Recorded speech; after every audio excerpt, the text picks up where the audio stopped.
আচ্ছা, এখন আমি দেখাচ্ছি যে এই যে 5টা অঙ্ক রেখেছি, এই 5টা অঙ্কই কিন্তু বিগত বছর এসএসসি পরীক্ষায় এসেছিল। তো এই 1 নম্বর অঙ্কটা কিভাবে আমরা সমাধান করব? যদি এমসিকিউ তে আসে তাহলে কত ঝটপট করে আমরা করতে পারি। যেহেতু এটা রুট ফাংশন রুটের ভেতরটা is greater than or equal 0, তার মানে এটাই হচ্ছে ডোমেন। এটা হচ্ছে 1 নম্বর অঙ্কের সলিউশন। 2 নম্বর অঙ্ক হচ্ছে 3x - 5 is greater than or equal 0, অর্থাৎ যদি এরকম স্কোয়ার রুট থাকে তাহলে স্কোয়ার রুটের ভেতর অংশ is greater than or equal 0, 3x is greater than or equal হচ্ছে 5, তাহলে এটাই হচ্ছে আমাদের ডোমেন। কত সহজে আমরা ডোমেন নির্ণয় করতে পারি। তাহলে 1 নম্বর অঙ্কের ডোমেন হচ্ছে এটা এবং 2 নম্বর অঙ্কের ডোমেন হচ্ছে এটা। আসসালামু আলাইকুম, ফাংশনের দ্বিতীয় ক্লাসে সবাইকে স্বাগত জানাচ্ছি। আজকের ক্লাসে আমি দেখাবো বিভিন্ন ধরনের ফাংশনের ডোমেন কিভাবে নির্ণয় করতে হয় এবং একটা ফাংশনের ডোমেন বলতে আসলে আমরা কি বুঝি। ডোমেন বিষয়টি ভালো করে ক্লিয়ার করার জন্য আজকে 3টি ফাংশন রেখেছি। একটা ফাংশন স্কোয়ার রুট ফাংশন এবং ভগ্নাংশ ফাংশন। একটা ফাংশনের মধ্যে এক্স এর পরিবর্তে যে মানগুলো আমরা সাধারণত ইউজ করি সেগুলাকেই ডোমেন বলা হয়। তো এক্স এর পরিবর্তে যে মানগুলো বসাই তার রেসপেক্টে যদি আউটপুট পাওয়া যায় তাহলে শুধুমাত্র এক্স এর মানকে ডোমেন বলা হবে। আদারওয়াইজ আমরা এক্স এর মানকে ডোমেন বলতে পারবো না, অর্থাৎ আউটপুট যদি না পাওয়া যায় তাহলে এক্স এর মানকে আমরা ডোমেন বলতে পারবো না। বিষয়টি খুব ভালো করে ক্লিয়ার করার জন্য এই 3টি উদাহরণ আমি রেখেছি। তো প্রথমেই F of x equal to 2x + 3। এখন এক্স এর পরিবর্তে আমি এখানে 1 বসাইলাম, তাহলে 1 বসানোর পরে আমার আউটপুট বের হলো কত? 5। যেহেতু এখানে আউটপুট 5 বের হয়েছে, তো এর জন্য এই 5 হচ্ছে রেঞ্জ এবং এই 1 এটাই হচ্ছে ডোমেন। ঠিক তেমনি আমি যদি 1 এর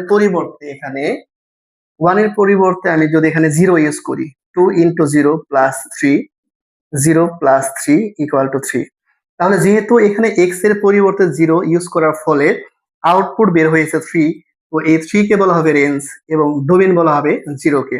ঠিক তেমনি আমরা আরেকটা মান দিয়ে প্র্যাকটিস করি। এখানে হচ্ছে যদি -3 ইউজ করি তাহলে -6 + 3 = -3, তাহলে এখানে আউটপুট বের হইলো কত? -3, তাহলে রেঞ্জ হচ্ছে -3 এবং ডোমেনও হচ্ছে এখানে -3। তার মানে এটা এমন এক ধরনের ফাংশন, এই ফাংশনে আমরা এক্স এর পরিবর্তে যদি পজিটিভ সামথিং বসাই বা নেগেটিভ সামথিং বসাই অথবা শূন্য বসাই, অর্থাৎ এক্স এর পরিবর্তে যা আমরা বসাবো তার জন্যই আমাদের আউটপুট কোনো না কোনো মান বের হবে।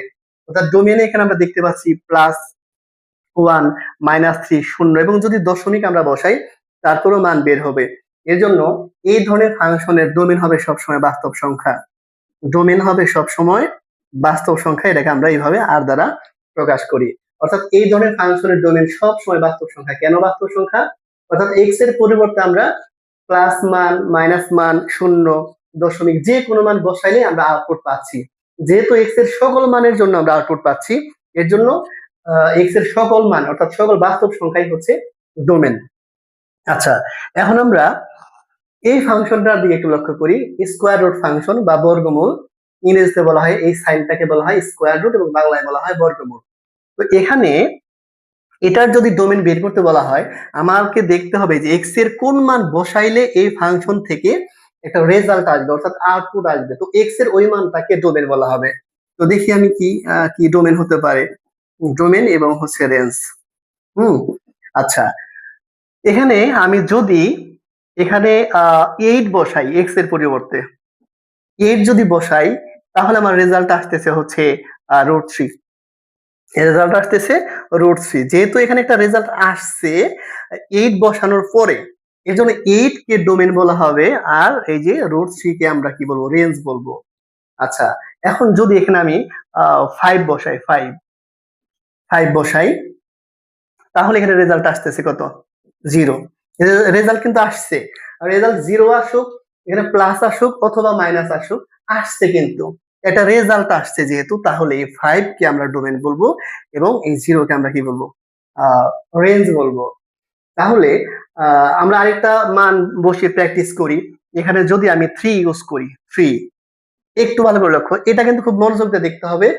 3 যদি আমি বসাই তাহলে আমার রেজাল্ট আসতেছে -2। আচ্ছা, যখন আমি 3 বসাইলাম তখন রেজাল্ট -2। আমরা জানি ভগ্নাংশ স্কোয়ার রুটের ভিতরে নেগেটিভ চিহ্ন থাকলে তাহলে এটা অসংজ্ঞায়িত হয়ে যায় অর্থাৎ ক্যালকুলেশন অযোগ্য হয়ে যায়। আমরা জানি রুট সাইনের ভেতরে নেগেটিভ চিহ্ন থাকা যাবে না, তাহলে এই ফাংশনটা ক্যালকুলেশন অযোগ্য হয়ে যায়। তাই যেহেতু আমি এখানে 3 ইউজ করলাম, 3 বসানোর ফলে এই যে রেজাল্টটা আসলো, অর্থাৎ এই ফাংশনের এটা এমন মান আসলো যেটা হচ্ছে গ্রহণযোগ্য নয়। তাই 3 কে আমরা এখানে ডোমেন বলতে পারবো না। কারণ 3 এর জন্য যখন আমি 3 বসাইলাম x এর পরিবর্তে, তখন কিন্তু আমার সুন্দর একটা আউটপুট বের হয় নাই। যেহেতু বাস্তব কোনো আউটপুট এখানে বের হয় নাই, এর জন্য 3 কে আমি ডোমেন বলতে পারবো না। তার মানে আমরা বুঝতে পারলাম যে এরকম স্কোয়ার রুট ফাংশনের ডোমেন কিন্তু বাস্তব সংখ্যা অর্থাৎ সকল সংখ্যা হবে না।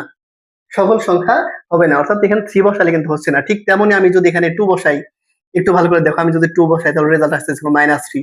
আবারও সে মাইনাস, রুটের ভিতরে মাইনাস বা নেগেটিভ আসছে। অর্থাৎ যখন আমি 2 বসাইলাম, তখন আমার রেজাল্ট আসলো হচ্ছে কত আসলো, আমার রেজাল্ট আসলো হচ্ছে -√3। তাহলে যেহেতু মাইনাস আসছে, রুটের ভিতরে নেগেটিভ মান গ্রহণযোগ্য না, তাহলে 2 বসানোর ফলে আমার এমন একটা মান আসছে যেটা গ্রহণযোগ্য না। তাই 2 কেও আমি ডোমেন বলতে পারবো না, 3 কেও ডোমেন বলতে পারবো না, 2 কেও ডোমেন বলতে পারবো না। তাহলে আমরা বুঝলাম যে এই ধরনের ফাংশনের ক্ষেত্রে x এর মান তুমি যাই বসাইবা, সব সময় কিন্তু সেটা ডোমেন হবে না। কিছু কিছু মানের জন্য ডোমেন হবে, কিছু কিছু মানের জন্য ডোমেন হবে না। অর্থাৎ সকল মানের জন্য এই ফাংশনটা সংজ্ঞায়িত নয়, তাই সকল মানই ডোমেন না। আচ্ছা, ডোমেন যদি হতে হয়, আমরা জানি স্কোয়ার রুট ফাংশনের এই যে ভেতরের যে অংশটা, এটা অবশ্যই 0 এর সমান বা বড় হতে হবে। 0 এর সমান বা বড়, কখনোই নেগেটিভ হওয়া যাবে না। তাহলে x - 5 is greater than or equal 0। অর্থাৎ শুধুমাত্র এটুকুর মান যদি এখানে এটুকুর মান 0 এর সমান বা বড় হলেই শুধুমাত্র এটা গ্রহণযোগ্য। তাহলে আমাদের এই হচ্ছে এই ফাংশনের ডোমেন। অর্থাৎ x এর মানটা যদি 5 বা তার থেকে বড় হয়, তাহলে শুধুমাত্র এই ফাংশনটা গ্রহণযোগ্য। এজন্য এটাই হচ্ছে ডোমেন। কিভাবে আমরা একটু দেখি। 5 বা তার থেকে বড় সংখ্যা আমরা বসাবো, যেহেতু এখানে আছে x - 5, এখানে আমি দেখাচ্ছি যে যদি 5 বসাই তাহলে আমার রেজাল্ট আসতেছে 0। তার মানে 5 হচ্ছে ডোমেন, 0 হচ্ছে রেঞ্জ। 5 বসানোর ফলে যেহেতু আউটপুট আসছে, তাই 5 ডোমেন, আউটপুট হচ্ছে রেঞ্জ। আচ্ছা, আমি আরেকটা মান বসাবো এখানে। যদি আমি এখানে 10 বসাই, তাহলে আমার কত আসলে যে পজিটিভ একটা রেজাল্ট আসছে, পজিটিভ রেজাল্ট। রোডের ভিতরে পজিটিভ রেজাল্ট গ্রহণযোগ্য, ঠিক আছে। তাহলে এই 10 হচ্ছে ডোমেন আর এইটাই হচ্ছে রেঞ্জ। আচ্ছা, তার মানে আমরা বুঝতে পারলাম এখানে যদি আমি 6 বসাই, 6 - 5, এই যে আমার রেজাল্ট হচ্ছে 1। তার মানে 6 যখন বসাইলাম, রেজাল্ট আসছে 1। তো এই যে x এর পরিবর্তে যে মানগুলো বসাচ্ছি আমি 5, 6, 10, অর্থাৎ 5 থেকে বড় বসাইতে হবে, ঠিক আছে। তাহলেই শুধুমাত্র এটার আউটপুট পাওয়া যাবে। এর জন্য এটার ডোমেন হবে সবসময় 5 বা তার থেকে বড়। এর জন্য তুমি যদি, এই যে আমি ব্যাখ্যা করলাম, এটা যদি তোমার এমসিকিউ তে আসে, তাহলে তো তুমি এত ব্যাখ্যা করবে না। সহজে অ্যান্সার করার উপায় হচ্ছে রুটের বা স্কোয়ার রুটের ভেতরের অংশ সবসময় is greater than or equal 0। এই যে তুমি একটু ক্যালকুলেশন করলে এটাই হচ্ছে তোমার ডোমেন। দেখো তুমি 1 নম্বর অঙ্কটা কিন্তু রাজশাহী বোর্ড 2017 সালে আসছে, 2 নম্বর অঙ্কটা কুমিল্লা বোর্ড 2019 সালে আসছে এবং 3 নম্বর অঙ্কটা ঢাকা বোর্ড 2025 সালে আসছে। এই অঙ্কগুলা এসএসসি পরীক্ষায় খুব আসে ফাংশন থেকে। তোমার সিলেবাসে যদি ফাংশন অধ্যায়টা থাকে, তাহলে আজকের ক্লাসে 3 ধরনের অঙ্কই তোমাকে দেখাচ্ছি। 3 ধরনের ফাংশন ডোমেন কিভাবে নির্ণয় করতে হয়, নিশ্চিত তোমার কমন পড়বে, ঠিক আছে।